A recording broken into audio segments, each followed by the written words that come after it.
días, tardes.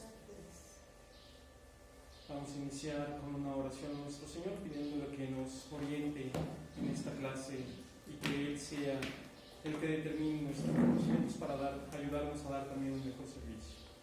En nombre del Padre, del Hijo y del Espíritu Santo. Padre nuestro que estás en el cielo, santificado sea tu nombre, venga a nosotros tu reino, hágase tu voluntad en la tierra como en el cielo. Danos hoy nuestro pan de cada día, perdona nuestras ofensas, como también nosotros perdonamos a los que nos ofenden. No nos dejes caer en la tentación y líbranos del mal. Amén. Dios te salve María, llena eres de gracia, el Señor es contigo. Bendita eres entre todas las mujeres y bendito es el fruto de tu vientre, Jesús. Santa María, Madre de Dios, ruega Señora por nosotros los pecadores, ahora y en la hora de nuestra muerte. Amén. Creo en un solo Dios, Padre Todopoderoso, Creador del cielo y de la tierra, de todo lo visible y lo invisible.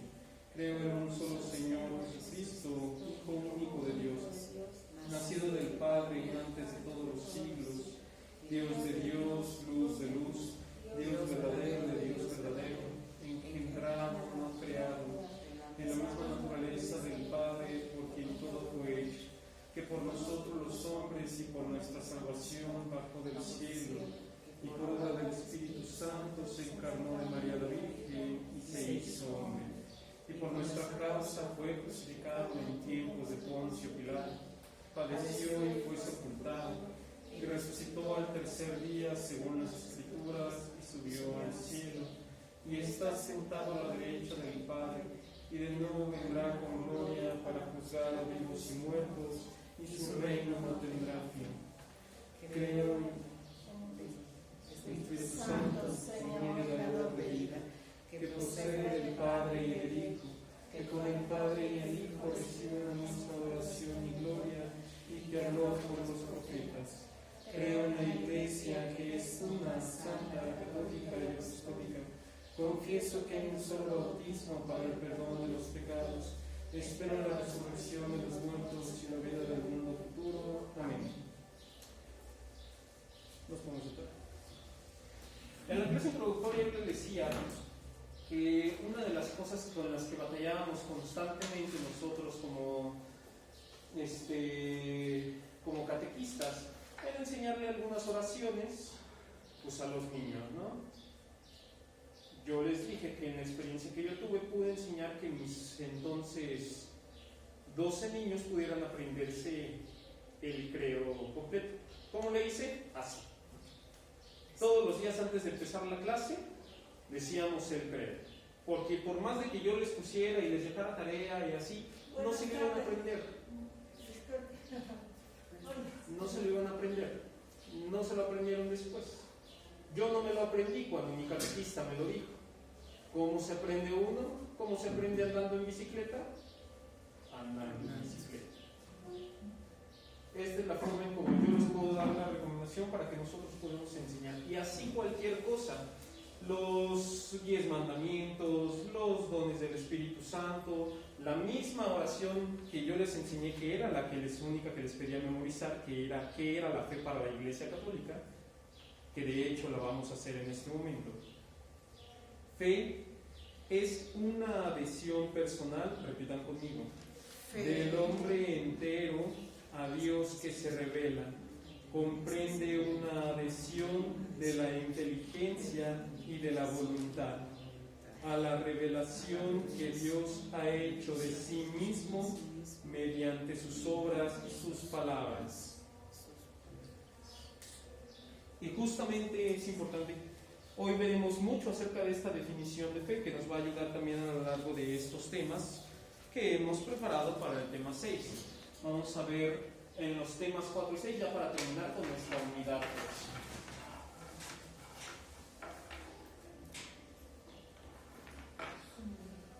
El primero de estos temas es, y dijo, esto es mi cuerpo entregado por ustedes.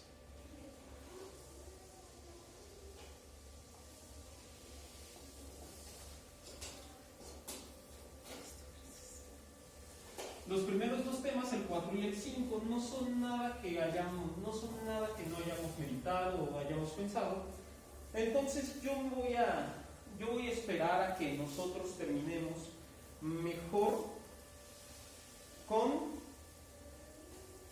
el último tema, que es: y desde entonces el banquete y la fiesta de Eucaristía.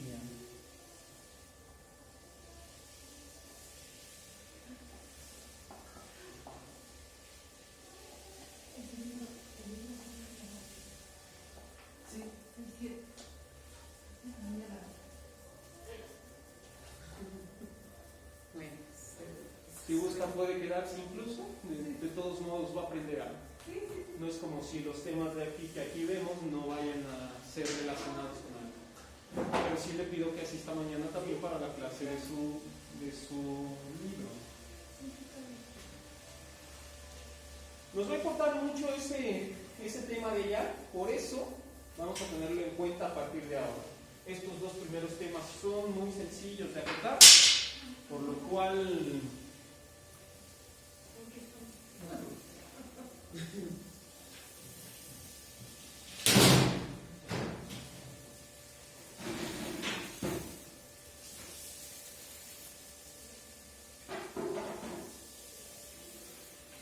no nos vamos a matar las pestañas en estos primeros dos.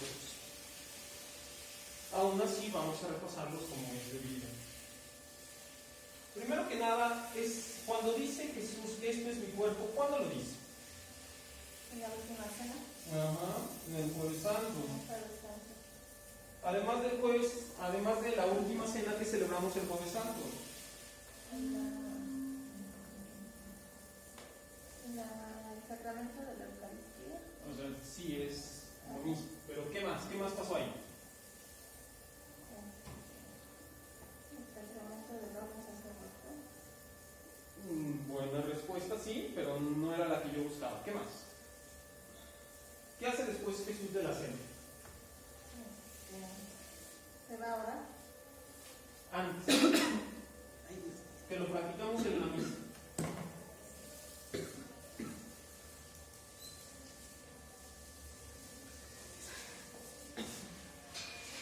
No se pongan nerviosos.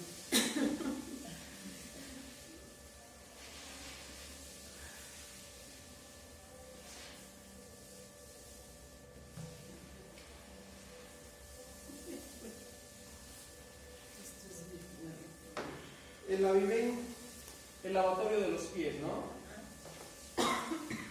El fenómeno del lavatorio de los pies es interesante, porque ¿quién era el que la lavaba los pies en los tiempos de Jesús? A los amos.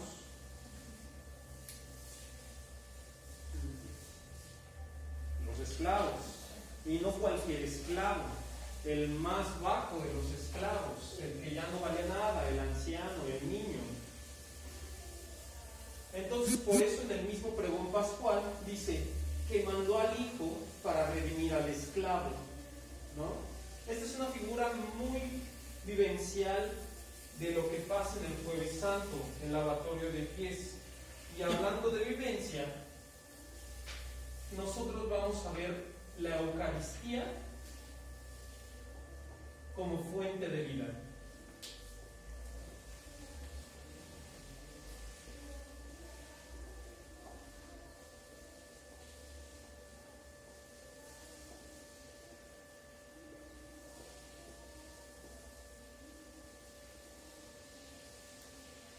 ¿Se acuerdan que les dije? ¿Cómo enseñar a mis niños a decir el credo?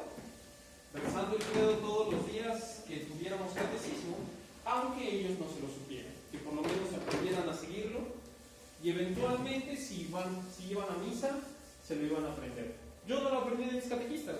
Mi catequista no pudo tener una pedagogía suficiente para que yo saliera aprendiéndome el credo. Yo me lo aprendí yendo a misa, ya dentro del seminario, porque así que fuera mucho a misa, pues tampoco. Hasta que yo pude entrar al seminario fue cuando pude aprender esto. ¿Por qué? Es fuente de vida, pero la vida se vive viviendo. Es decir, de nada sirve que nosotros le enseñemos al niño que el cuerpo de Jesús es una experiencia y una fuente de vida si no hay una vivencia de la vida.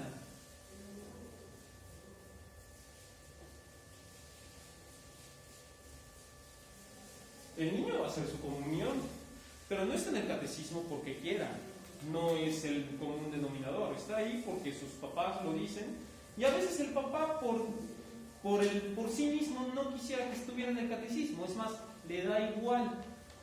Tanto así que no tenemos cooperación de los padres, que era lo que estábamos viendo, una de las cosas que teníamos que trabajar.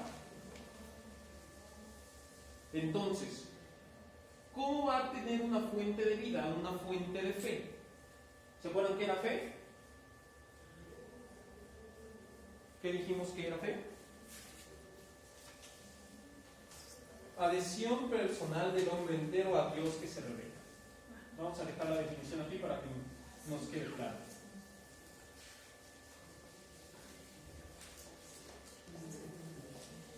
Es que está muy feita. Voy a pasarlo otra vez.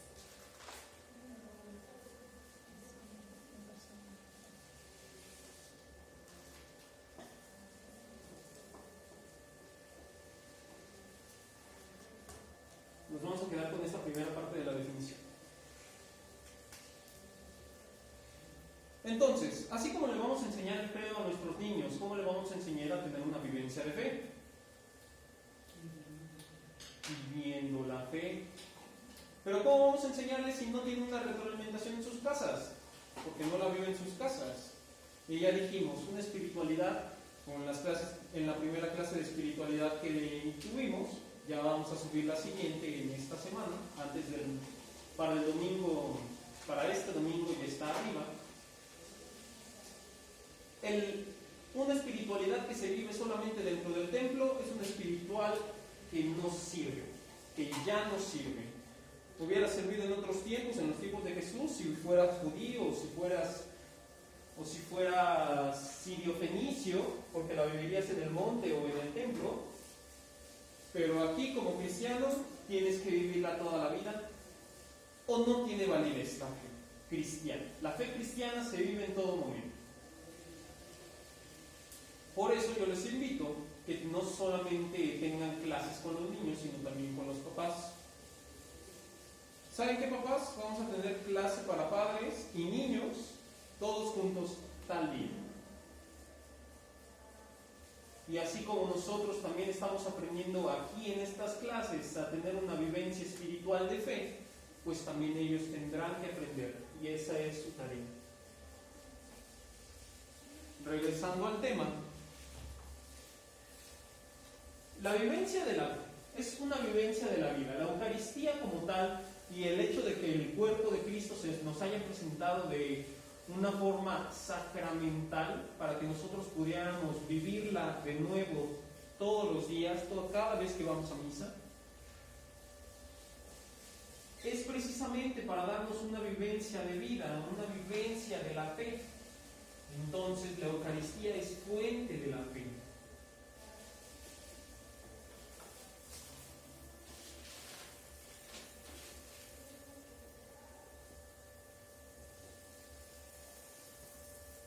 Y eso mismo nos va a recalcar más en el tema más adelante.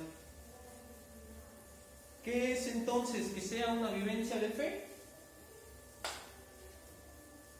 Que sea entonces una adhesión a Dios. ¿Qué es adhesión? Despega. Entonces, vivir la Eucaristía es vivir junto a Dios.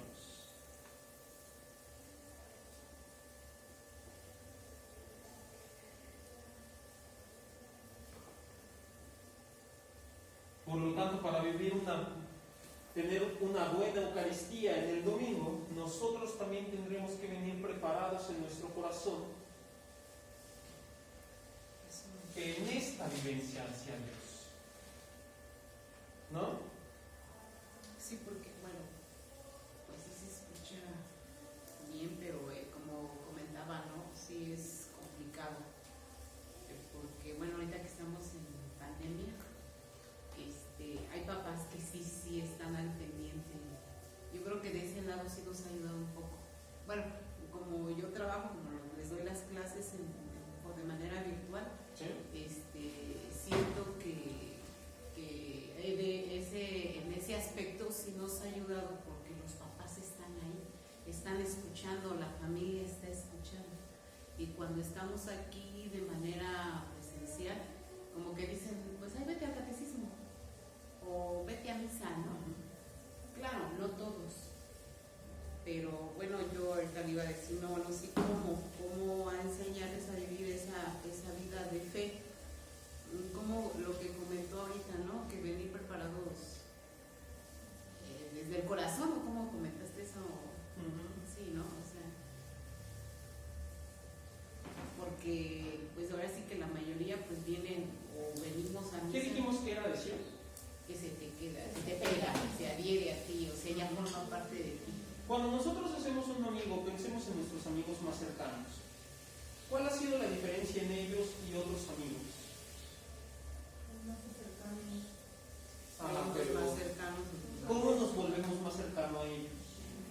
Porque los conocemos ¿Y cómo los conocemos? más, estamos más apegados, convivimos más. Entonces, ¿cuál es la respuesta? Convivir más. ¿Cómo se convive con Dios? Estando aquí. Conocerlo más. ¿Cómo se conoce más a alguien? Estando más cerca de él. Cuando estamos cerca de una persona, ¿qué hacemos? ¿Nos acabamos viendo nada más? No, platicamos. ¿Y cómo se dice y a cómo se le llama cuando una persona platica con Dios?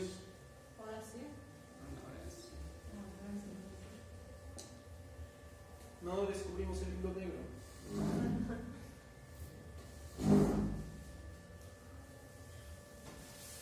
¿Cómo vamos a aprender a tener una adhesión a Dios? Sí, por medio de la oración como fuente principal. Porque después de eso está vivir la caridad cristiana. No me acuerdo si era ustedes, no era ustedes. Les platicaba acerca de la caridad. La caridad es un punto muy importante porque es una virtud teologal. Las tres virtudes teologales de la Iglesia son la fe, la esperanza y la caridad. Y aún así hay quienes afirman que la caridad es la mayor de esas tres virtudes. Y yo me preguntaba, ¿la caridad entonces es mayor que la fe?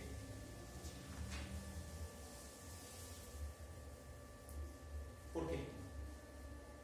Porque ya estás, es tu acción. ¿Qué es la caridad?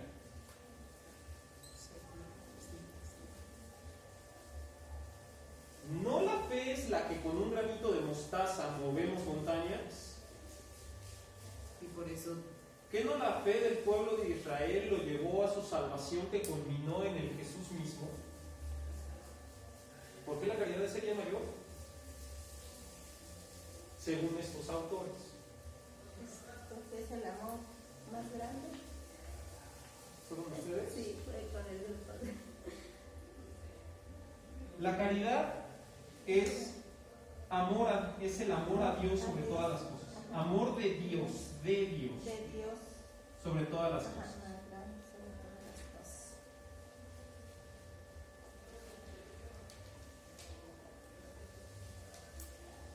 Es normal que repitamos algunos términos o definiciones porque todos hablamos de lo mismo. Al fin y al cabo. La caridad significa amor de Dios sobre todas las cosas. Incluso la caridad es un término muy cristiano, muy de nosotros. Entonces, ¿es así mayor que la fe? Sí. Porque aunque nosotros no creamos en Dios, Él no nos deja de amar bajo ninguna circunstancia. Esto quiere decir ni aunque matemos, ni aunque robemos, ni en ninguna circunstancia. Por eso es la mayor de todas, según estos autores. Sería una característica muy en específico de cómo se vive junto a Jesús y al Espíritu Santo y a Dios Padre.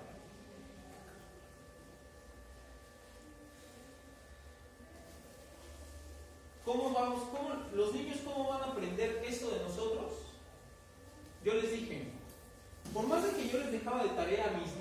que se aprendieran el credo no se lo aprendían.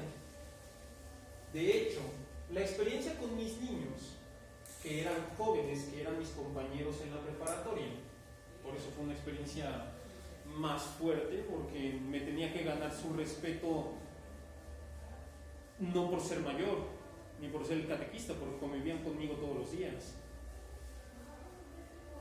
Una de las cosas que tuvimos, uno de los percances, uno de los retos que tuvimos esa vez cuando yo estaba dando para confirmación en esos años, era de que nosotros estábamos haciendo una extensión del servicio de la parroquia que estaba cerca de la iglesia. Entonces el párroco y los catequistas, muy a la antigua, nos dijeron: se tiene que aprender de memoria el examen, se tiene que aprender de memoria estas preguntas. Y yo dije, esto es el siglo XV. Me dijeron, pero se la tienes que aprender. Yo no quería, y me di de topes en la pared, porque lo que le estaba tratando de enseñar a mis niños, a mis compañeros, amigos, niños, era de que la fe no se vive solamente en repeticiones, se vive aquí, aquí, aquí. Entonces, y sin embargo, le tenía que decir, apréndanse estas preguntas porque no las tenemos que aprender, ¿no? O sea, yo también me aprendí el examen de memoria, me acuerdo. Entonces, se me ocurrió, bueno, pues los voy a poner a repetir. Y pues los puse a repetir. A la segunda pregunta me di cuenta que eso estaba horrible y les dije, miren, vamos a hacer competencias, ¿no? Vamos a hacer competencias. De alguna forma, hasta los que no estudiaron sacaron por lo menos 8, porque se sabían algo de los temas. Les hice un par de exámenes sorpresa así de toma, y quise que lo respondieran perfectamente como estaba. A una me acuerdo que no le puse el 10 nada más porque no puso un D, un D donde debía, y le puse 9.5. Nada más para que el examen que ellos entregaran estuviera pulcro y perfecto. Y así fue. No todos, obviamente. Pero la que hizo eso, el examen estuvo pulcro y perfecto, ¿no? Porque los tomaron como un reto de, ay, me lo tengo que aprender. Y por lo menos ya lo tenía en la mitad de estudiar. ¿Cuál fue mi sorpresa al ver el día del examen? El padre los puso a todos enfrente en la nave y les preguntó a algunos nada más. Y me dijo, háganles un mini retiro. Ahí nos dijo en la nada. Y al fin y al cabo yo le pregunté, tuve la osadía de preguntarle, oiga padre, ¿y a qué hora es el examen? Ese fue el examen. Y yo me di de topes en la cabeza precisamente enseñándoles, buscando que se lo enseñaran. Entonces, ¿cuál fue el reto esa vez? Buscar que se aprendieran tal vez y tuvieran una adhesión de fe. Pero esto no lo iban a procesar si no lo vivían. Si no había un momento de oración, si no aprendían aquella oración, y antes que nada, si no aprendían de mí también como catequista. Es decir, yo a mí nadie me iba a preguntar, les pude haber dejado que se aprendieran el examen y yo no decir nada. Sin embargo, eso no los hubiera empujado, los hubiera desmotivado y hubiera empezado las preguntas. ¿Por qué tú no te lo aprendes? Porque, o sea, de memoria no me lo sabía las cosas que estaban ahí, pero de memoria como me lo habían pedido, por supuesto que no. ¿Cuál fue el método que tuve que usar para que ellos pudieran también sentirse motivados? Yo también aprendérmelo de memoria, porque como dice San Agustín, las palabras convencen, pero el ejemplo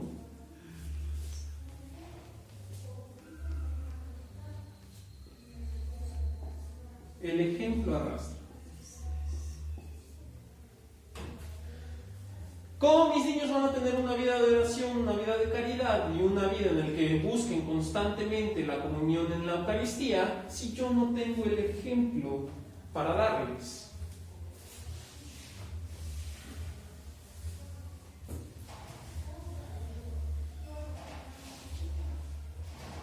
Entonces, como les decía en la clase de espiritualidad, para poder dar una buena catequesis que le enseñe al niño a vivir su fe, yo tengo que vivir mi fe.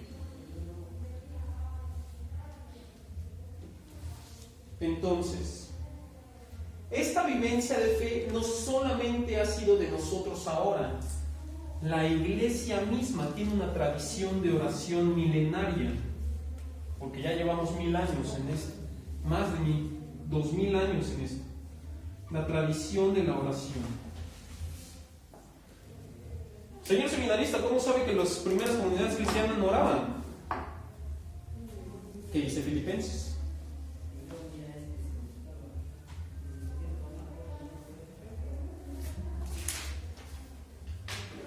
Filipenses tiene una de las mayores pruebas de fe cristiana que la Biblia nos puede dar.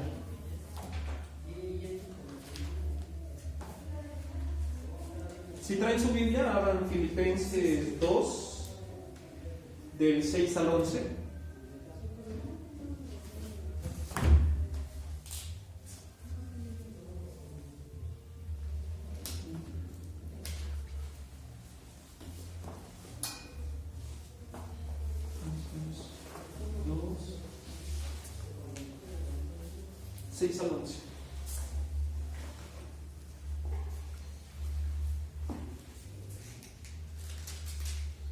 ¿Ya vieron?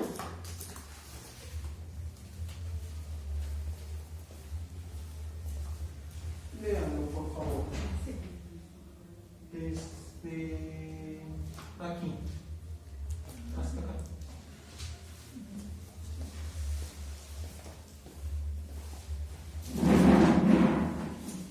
No haga nada por ambición ni por vanagloria, sino por humildad, considerando a los demás como superiores a uno mismo, sin buscar el propio interés, sino el de los demás. Y ahora viene el himno. El de Castro. Todo. El cual, siendo de condición divina, no codició el ser igual a Dios, sino que se despojó de sí mismo, tomando condición de esclavo, asumiendo semejanza humana y apareciendo en su porte como hombre. Se rebajó a sí mismo, haciéndose obediente hasta la muerte, y una muerte de cruz. Por eso Dios lo exaltó y le otorgó nombre que está sobre el hombre, para que el hombre Jesús, toda rodilla se doble en los cielos, en la tierra y en los abismos, y todas las lenguas confiesen de Cristo Jesús, el Señor, para gloria de Dios Padre. Gracias.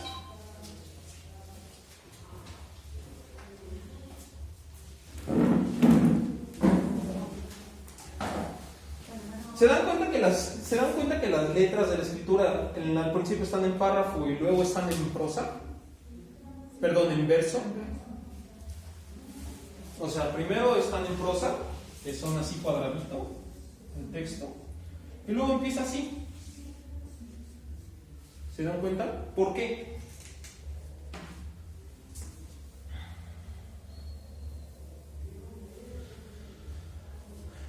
Ahí San Pablo está citando. No solamente empieza a decir, no solamente viene de él las primeras párrafos, sino cuando empiezan los versos, es porque San Pablo en su escritura también adhiere pequeños himnos que usaban los cristianos. Es decir, este ya era un himno, el que ahora llamamos el himno cristológico. También era un himno usado por las primeras comunidades a las que Pablo visitaba. ¿Qué significa que tuvieran un himno de este calibre? Porque tiene toda una teología de por medio. No son palabras porque sí, no son la lista de la tienda. Es un himno hacia Cristo, para darle el nombre sobre todo nombre, para que toda rodilla se doble en el cielo, en la tierra y en los abismos. ¿Qué significa que haya toda esta confesión? ¿No les suena que es como una especie de credo? ¿Qué significa que hay un credo de esta antigüedad? Significa que entonces los cristianos se juntaban para hacer este credo. Si se juntaban para este credo, entonces se juntaban para partir el pan. Si se juntaban para partir el pan, entonces significa que oraban juntos. ¿Qué significa que oraban juntos? Que desde entonces la iglesia ya tiene una tradición en la oración. Hace unos días, esta semana, fui a Caltimacán a darles un tema a los mayordomos, que era precisamente acerca de la religiosidad popular. Y algo con lo que se pelea mucho es acerca de la tradición, ¿no? Es que es tradición echar 24 cohetes antes de que el niño Jesús se le eche agua, porque si no se nos haga. Es que es tradición. Y yo les decía, no. ¿Qué es tradición? Tradición es una costumbre que me da identidad. Costumbre que da identidad. Entonces, ¿qué significa que sea una tradición orar en la iglesia católica, en la iglesia cristiana, desde la iglesia cristiana, de los primeros padres? Que nuestra identidad como cristianos, nuestra identidad como católicos está en la oración. Si somos católicos sin oración, somos católicos sin tradición tampoco.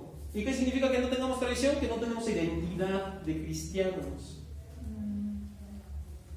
Que se nos puede confundir con cualquier otra cosa allá afuera, porque no se nos nota la oración.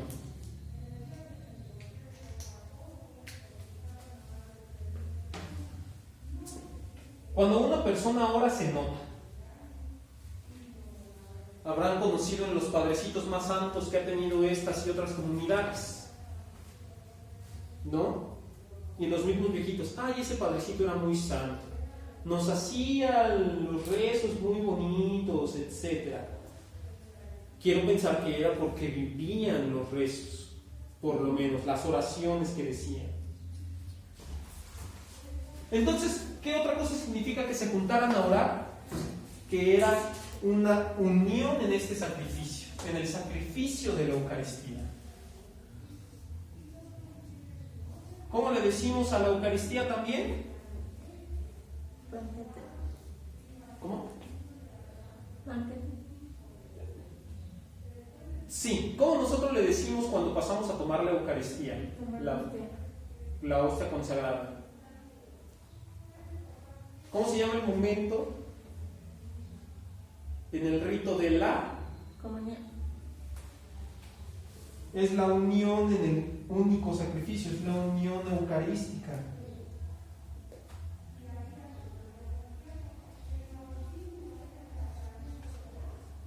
¿Y qué significa comunión? Unión. Comunión, ¿no? Ajá.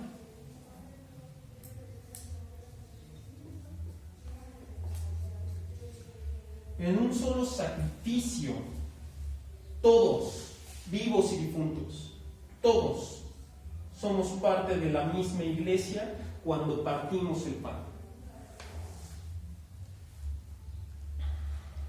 Entonces, si tienen la oportunidad de comulgar, si están en sus sacramentos, si están casados, si están solteras, no dejen de vivir la Eucaristía, porque esa es la principal fuente de adhesión a Dios que tenemos desde nuestros primeros años como cristianos.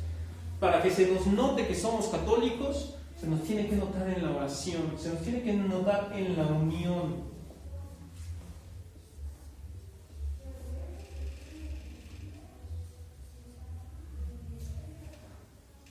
Se nos tiene que notar cuando formamos un solo cuerpo. porque para eso es la Eucaristía. No simplemente nos pudo haber redimido. A Jesús, entiéndanlo bien, a Dios no solamente le bastó ir y redimirnos con su Hijo, también quiso que fuéramos uno solo. Porque, ¿qué le hubiera impedido resucitar cuando Jesús hubiera muerto naturalmente? ¿No hubiera sido más benéfico? ¿Tener más años a Jesús en la tierra no hubiera sido más benéfico? ¿Sí? ¿No? Sí. No sabemos. Solo Dios sabe. Y aún así quiso dejarnos algo tan preciado como es la Eucaristía para que nosotros tengamos unión en un solo sacrificio.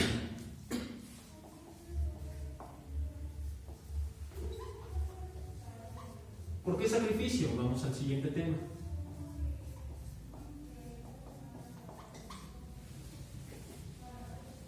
Esta es la unión de los cristianos.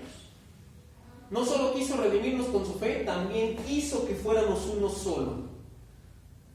En la oración, en la adhesión y en su cuerpo. Que no es cualquier cuerpo, es su cuerpo. En su divinidad. Tomen en cuenta esto, este es el punto de transición entre el tema 4 y el tema 5. ¿Dudas hasta aquí?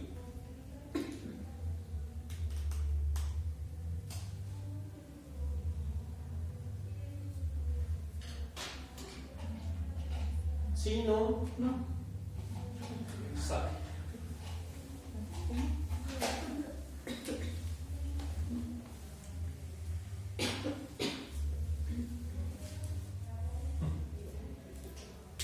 Bueno.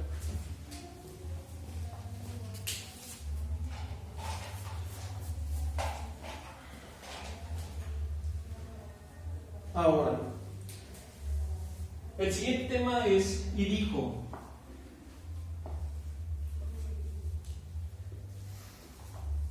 este es el cáliz de la nueva alianza.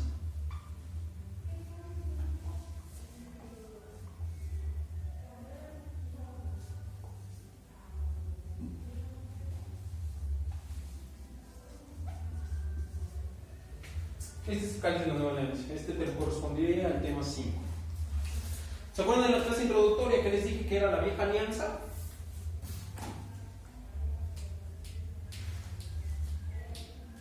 ¿Usted?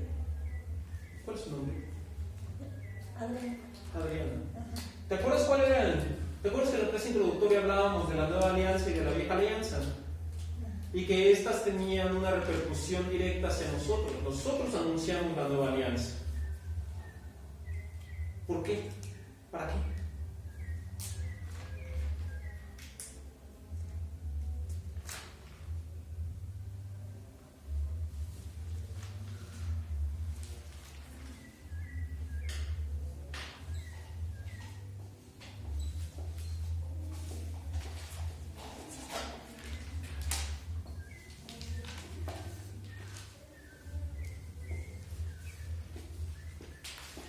Nueva alianza salvadora.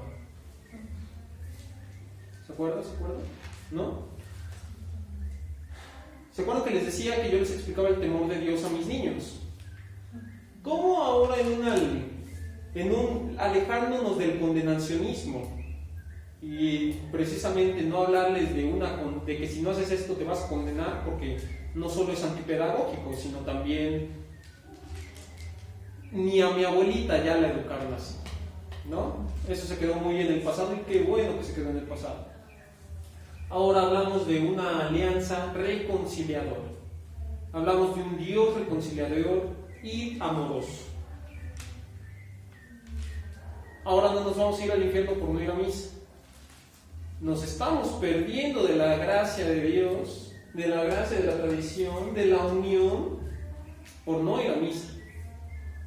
Pero no nos vamos a condenar. Esa es la diferencia entre decirles a las personas: te vas a ir al infierno, a te estás perdiendo de la gracia de Dios, ¿no? ¿Se acuerdan que entonces yo les explicaba la encrucijada, que era explicarles el temor de Dios, ¿no? ¿Cómo bajo ese mismo tenor les explicas el temor de Dios? Y yo les decía, el temor de Dios se los explico de una manera muy sencilla. Es el temor a quedarme sin Dios, ¿no? ¿Ya se van acordando?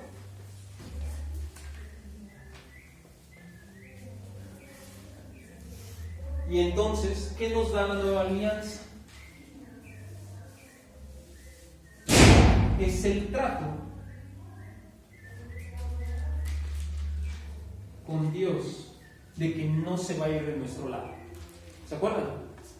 En eso es en que nos salva. Trato. No abandonarnos.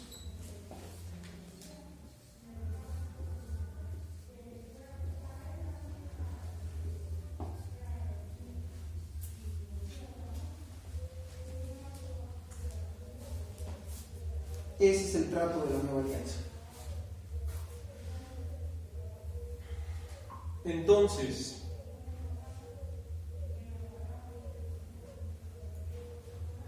tenemos que entender que este sacrificio es un sacrificio salvador.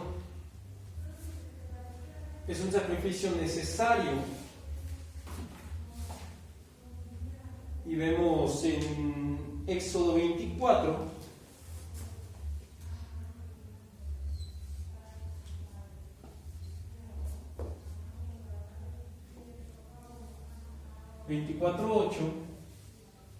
este suceso con Moisés. Yo les decía, ¿por qué Jesús tiene que morir de forma tan cruenta?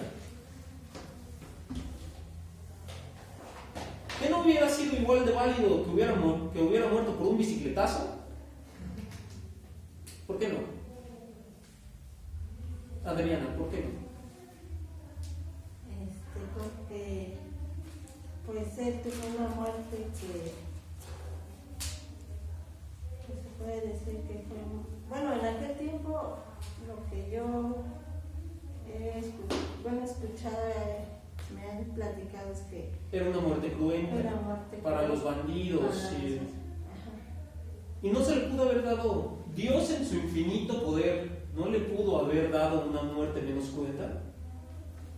Es más, no le pudo haber dado una muerte heroica, que muriera como héroe y no como traidor. Pues, bueno, yo ahora sí lo que he leído y he entendido, pues él quiso que su hijo muriera, o sea, de esa manera porque venía a salvarnos. ¿No nos pudo haber salvado también con una muerte heroica? Digo, si la cosa era que muriera, pudo haber muerto de un bicicletazo. ¿Por qué una muerte tan cruenta, precedida por latigazos, humillaciones, cansancios y martirios?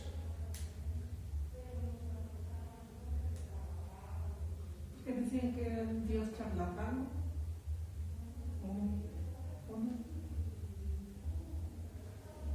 Pues no sé, pues la parte de, bueno, yo no lo sé muy bien de la Biblia, yo apenas entré, conozco por las películas, no tanto por la Biblia, casi no la he leído, apenas estoy en eso, y estoy aprendiendo apenas, entonces, por lo que yo he visto. Lea a Lucas.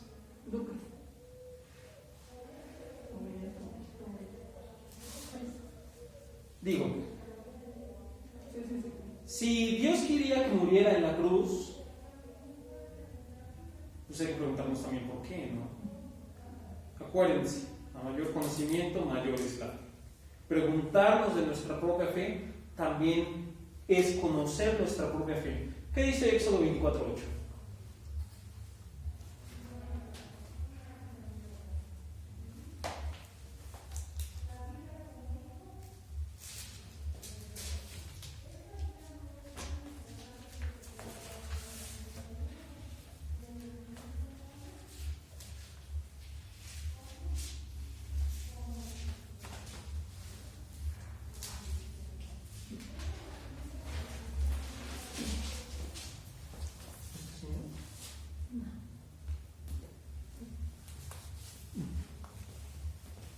Cada sábado, de generación en generación, dispondrán esos panes ante Yahvé de parte de los hijos de Israel, como signo de alianza perpetua.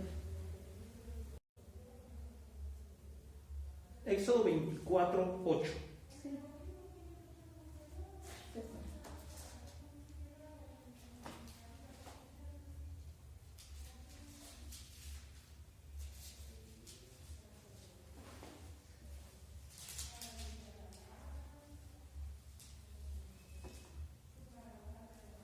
Entonces Moisés tomó la sangre con la que rociou el pueblo, diciendo: esta es sangre de la alianza que Yahvé ha hecho con ustedes, conforme a todos estos compromisos.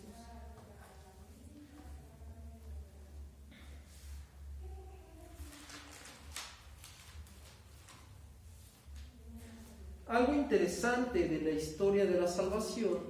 ¿Qué es la historia de la salvación?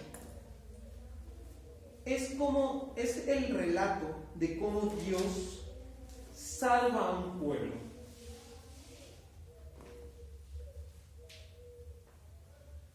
Entonces, si él hubiera muerto por un bicicletazo, pues no le diría nada a los judíos. Diría: pobre ingrato. Pero si murió como murió, es para decirle también algo al pueblo que iba a salvar. Piénsenlo así. Aquí, sobre todo en las comunidades, aquí son más comunidades ya semiurbanas, ¿no? Pero pensémoslo hace unos 50, 70 años, cuando la mayoría de aquí todavía hablaba ñañú nada más. ¿Por qué las flores y los pájaros? ¿Por qué lo vemos en todos los símbolos, ¿no? Todos los signos ñañús, que el signo ñañú por excelencia son los pájaros y las flores. Un maestro que es antropólogo, que definitivamente conoce más del tema que yo, me decía: es que para una comunidad en la cual es puro desierto, las flores son sagradas, porque no nacen en todos lados. Entonces, ver una flor en medio de toda la arenal y todas las espinas genera más impresión. Nosotros que la teníamos en la Merced y en el mercado de Xochimilco y en lo que sea, me refiero a nosotros en la Ciudad de México, de donde yo soy, hace 60, 70 años, pues se conseguían en Xochimilco sin ningún problema. No les causaba ninguna situación extraordinaria. Piénsenlo todavía más atrás. Una flor entonces sí era símbolo de algo extraordinario. Justo así era Jesús con los judíos. El judío tiene en su mente esta palabra porque la aprende desde niño. Entonces, que se haya rociado la sangre para la nueva alianza, ya le dice algo al pueblo en el que está entrando. Por eso tiene que morir así, de una forma cruenta y sangrienta. Esta sangre es la que une también con el pueblo judío. Esta es la sangre que va a salvar al pueblo judío. ¿Se acuerdan cómo eran los sacrificios judíos para el perdón de los pecados? Sacrificaban un buey o unas tórtolas o un borrego, ¿no? En la fiesta de la Pascua decían, se tiene que un cabrito, un macho cabrío de no mayor de un año, varón, sin mancha, etc., ¿no? Justo así era la figura de Jesús, varón, sin mancha. Y si alguno de ustedes ha visto cómo se matan a esos animales, el animal no pone resistencia. Y justo así es como muere Jesús. Para el judío, el testamento la alianza, que es un testamento, requiere la muerte del testado. ¿Quién es el testado? Ahora que dicen, no, pues dejó testamento. ¿Quién es el que deja el testamento?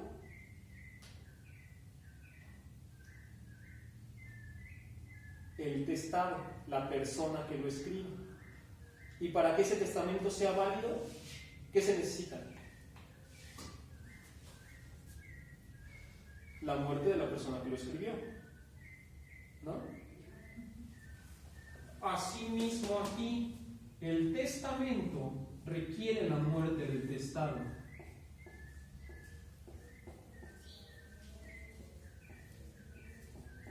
Requiere la muerte de Jesús.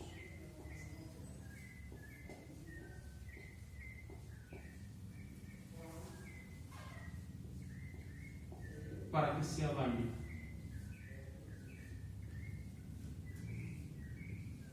Y yo les digo, si de morir se trata, pudo haber morido de una forma más cruenta, menos cruenta, perdón. Pero tenía que ser así para que se entendiera que este es el sacrificio de sangre para el pueblo.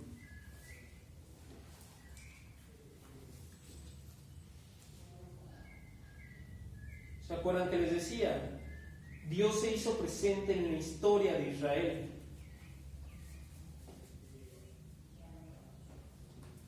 El documento de Lumen Gentium de la Iglesia nos dice justamente en el número 9: el pueblo de Israel fue instruido por Yahvé. Tiene una alianza temporal para dar paso a una alianza eterna. La alianza temporal es la que hizo Moisés, que tenían que ir repitiendo en la Pascua, que eventualmente los instruiría para llegar a la alianza eterna.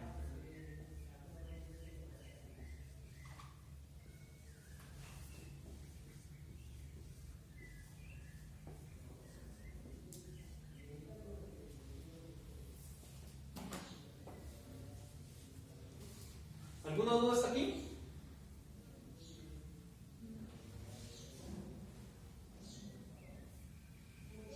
Y ahora sí se entiende que esto lo une con el primer tema. Ahora sí somos alianza de un solo pueblo. Ahora sí somos la alianza que Jesús buscaba. Ahora en este Nuevo Testamento sí somos salvados nosotros. Ahora sí vivimos una salvación que dura para siempre. Y les van a preguntar, oigan, y si la salvación dura para siempre, con que haga mi primera comunión, ya estoy salvado, ¿no? ¿Ya no tengo que ir a misa otra vez? ¿Qué les respondo? Pues, bueno, al hacer la primera comunión, pues ahora sí, como nos explicó, ya es para tener una unión más con Dios. Entonces tenemos, si queremos seguir a Dios, tenemos que estar constante en la comunión, más que nada. Pero ya fui una vez a la comunión, ¿qué no es para siempre?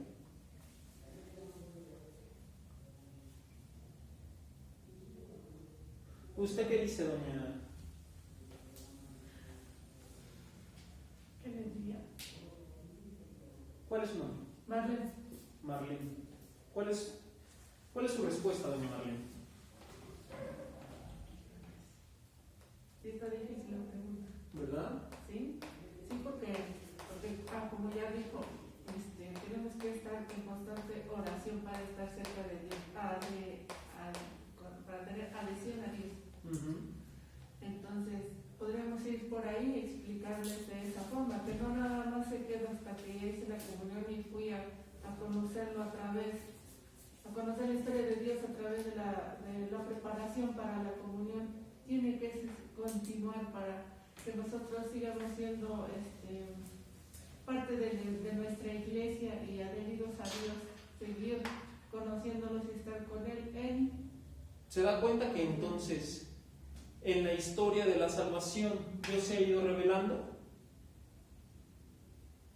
¿Se da cuenta que entonces tiene mucho sentido que la iglesia haya visto esta definición? Porque no es de un Dios que se apareció y ya no se aparece, que se reveló. Esto no está en pasado.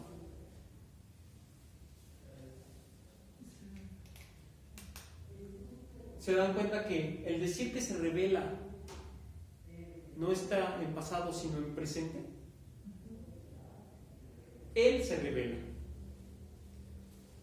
en el presente, se revela en nosotros. Por ello nosotros tenemos que dejar que se revele en nosotros.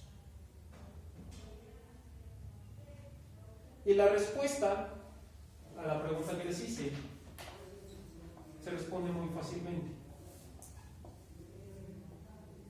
¿Qué es un ritual? Esta palabra la escuchamos mucho, esta y la del rito, desafortunadamente más bien por una película que por una situación eclesial. ¿Qué significa ritual? O mejor, ¿qué es un rito?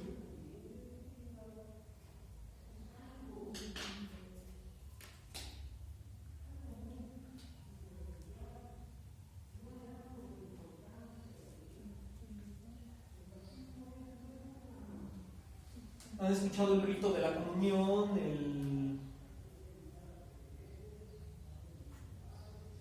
¿No? Bueno. Ritual es el acto de volver a vivir algo. No de recordar, de volver a vivir.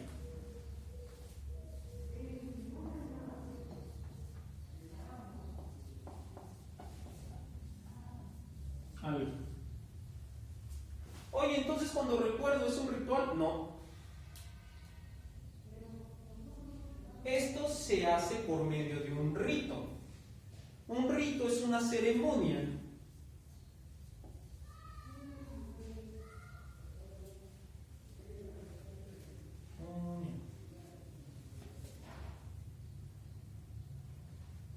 de algo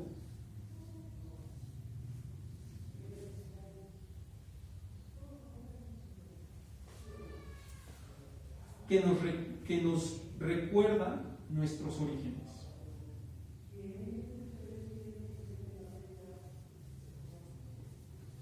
O mejor dicho, que revive nuestros orígenes.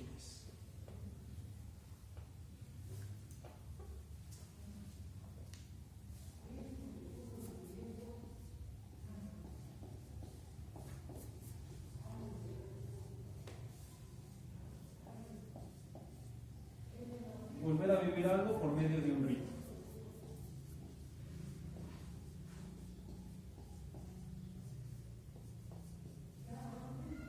¿Cuáles son nuestros orígenes?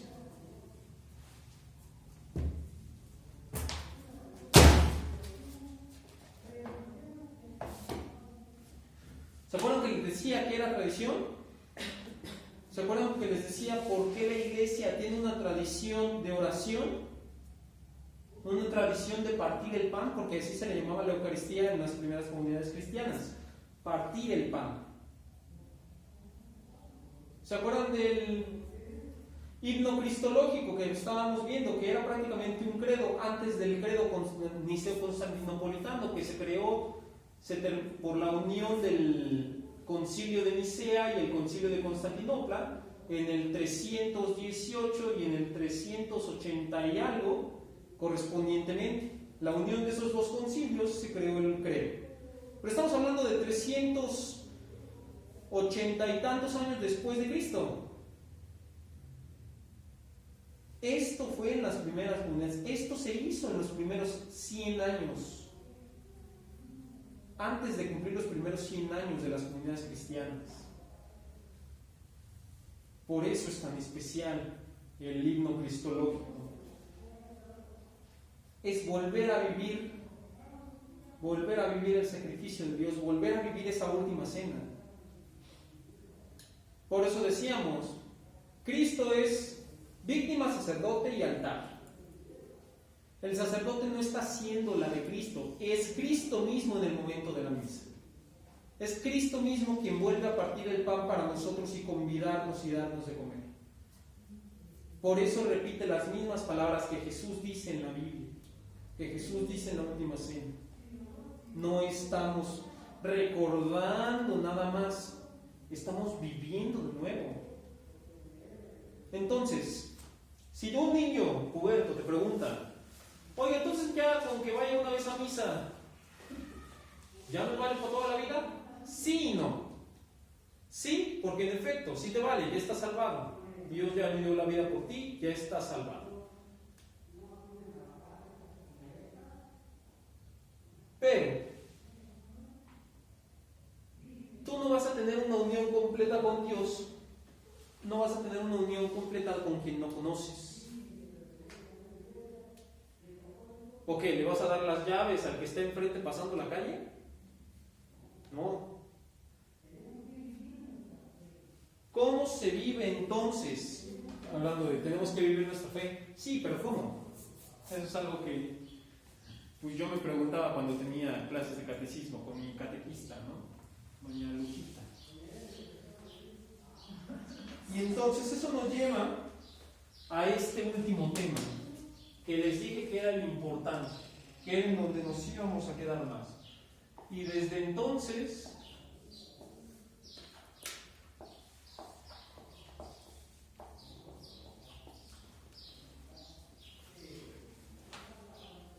el banquete y la fiesta de la Eucaristía.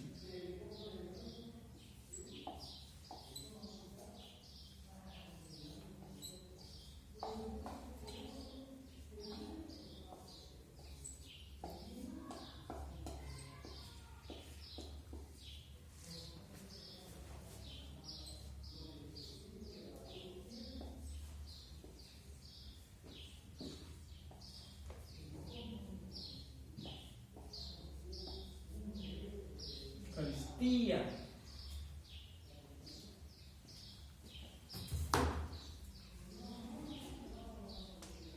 Es que en la misa sí te vale con una sola que tengas por el sacrificio eterno que ya está salvado.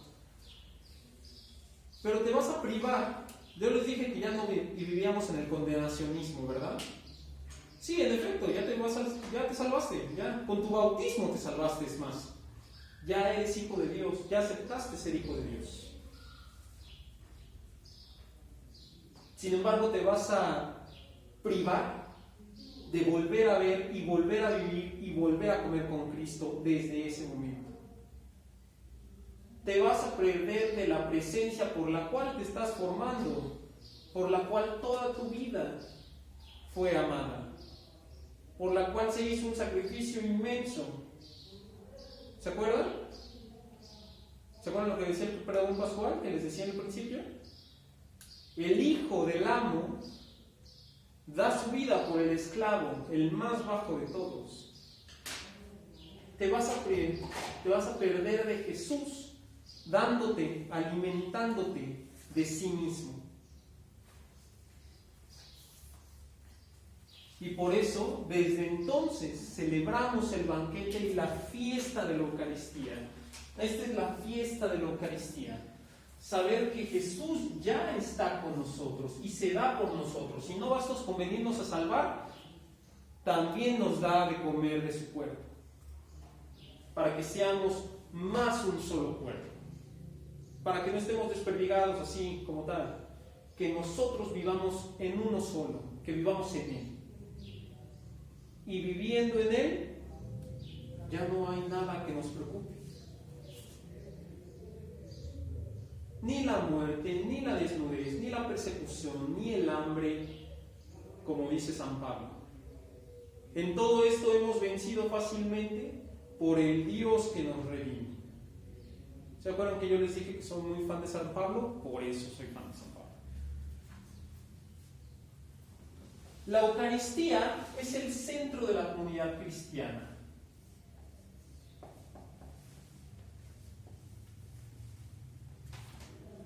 Centro de la comunidad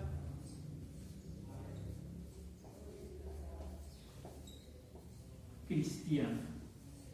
Es centro del cristiano.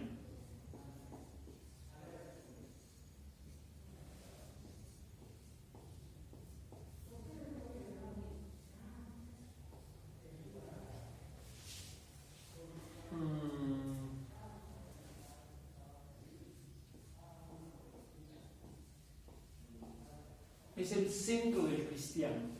Oh, pues es que yo sí creo en Dios, pero no voy a la misa. No eres parte de la comunidad cristiana. Pero eso no se lo vamos a decir porque lo que queremos es que se acerquen, no que se vayan.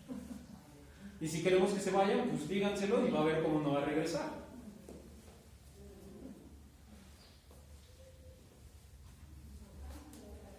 Es vivir el ritual de la alianza eterna con Dios. De que va a quedarse con nosotros hasta el fin de los tiempos. Ya no hay nada que nos preocupe. Ya no hay nada que nos haga falta.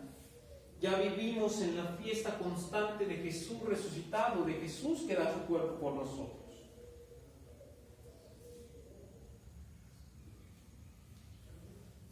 Y respondiéndole al Señor de aquí, de los prebautismales, ¿cómo vamos a vivir nuestra fe? Haciendo a Jesús nuestro centro de vida. ¿Y cómo vamos a hacer lo de nuestro centro de vida? Bien fácil, Eucaristía, oración. Eucaristía, oración. Eucaristía, oración. Eucaristía para alimentarnos, oración para conocerlo. Ese es el 1-2 del católico, de la espiritualidad cristiana. ¿Se acuerdan que les decía que sin espiritualidad no tiene caso que hagamos catecismo?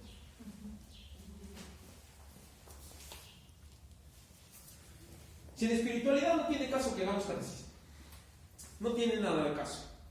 Le estamos enseñando un montón de cosas a los niños que no van a usar, no van a comprender y no van a vivir. Sin la espiritualidad, la catequesis no tiene sentido. ¿Y cuál es el 1-2 de la espiritualidad? El 1-2 como en el boxeo. ¿Cuál es el 1-2? El golpe básico de la espiritualidad cristiana, católica, apostólica, romana. Oración, Eucaristía.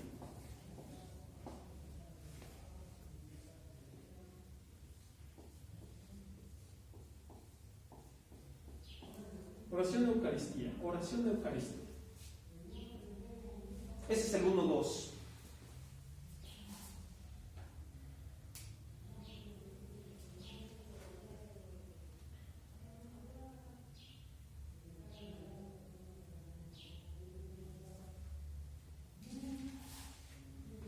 Y justamente, como nos lo recarga en nuestro libro, el documento Eclesia de Eucaristía,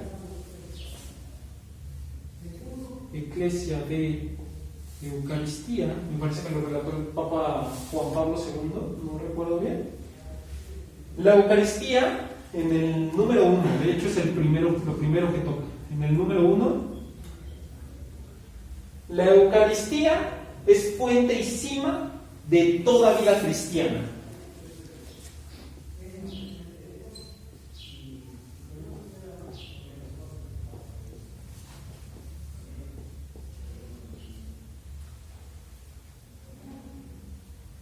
Vamos a poner en mayúscula para recalcar. Fuente y cima de toda vida cristiana.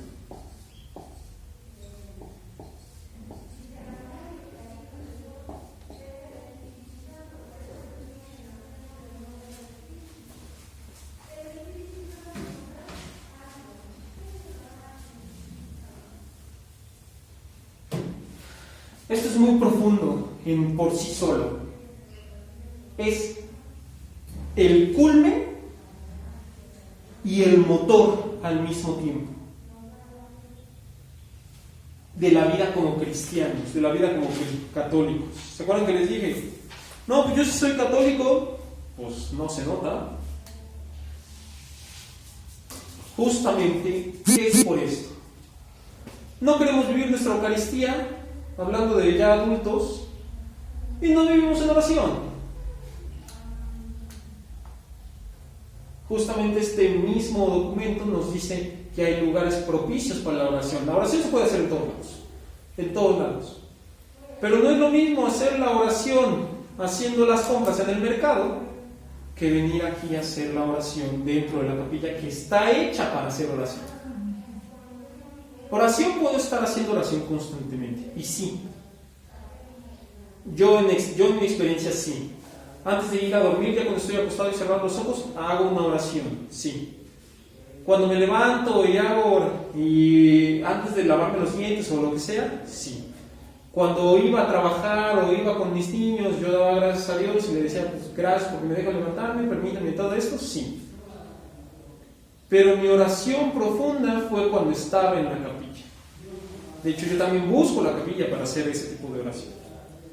Porque es propicia. Lo dice este documento incluso. La Eucaristía contiene todo el bien espiritual de la iglesia. ¿Se acuerdan que les decía que el niño a esto no le sirve nada al niño? Ya voy a borrar esto. Esto no le sirve nada al niño si no tiene una vivencia espiritual, y tampoco sirve de mucho si no puede vivir una vivencia espiritual, porque en su casa pues tampoco hay una vivencia espiritual en conjunto. Por eso le tienen que dar también, citar a los papás, citen a los papás. Cada mes, cada lo que sea, citan a los papás para tomar una clase con los niños. Cada 2 semanas estaría bien.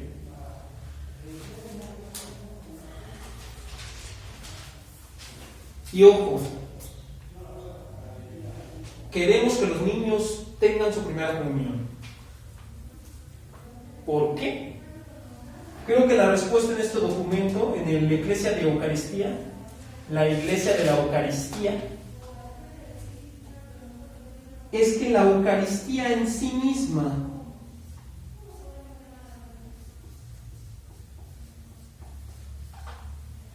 la Eucaristía contiene todo.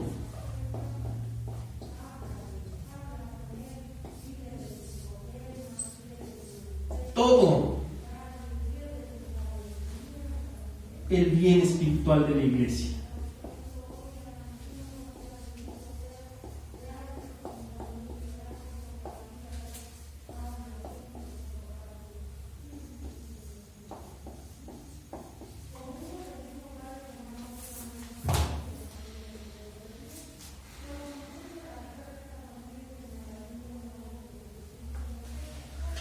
Y entonces aquí viene, y aquí conjunta, y aquí hace círculo.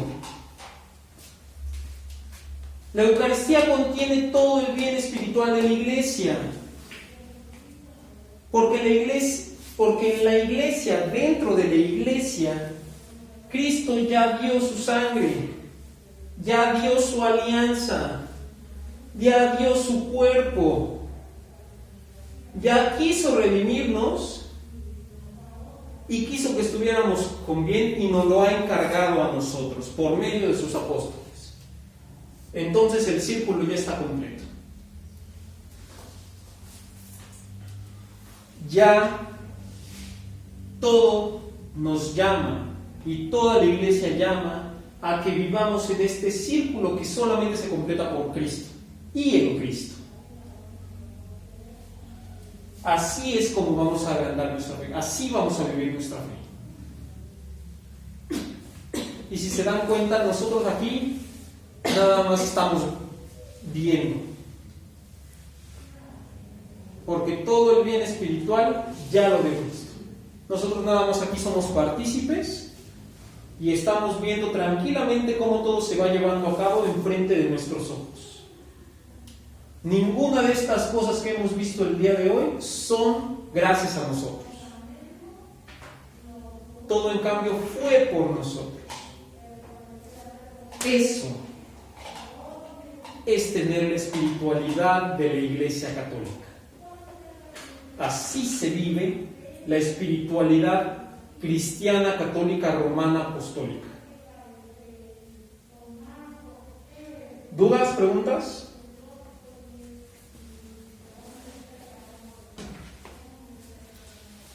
Esos son todos los temas que vamos a ver hoy. Vamos aquí a parar la grabación y vamos a comenzar con sus preguntas.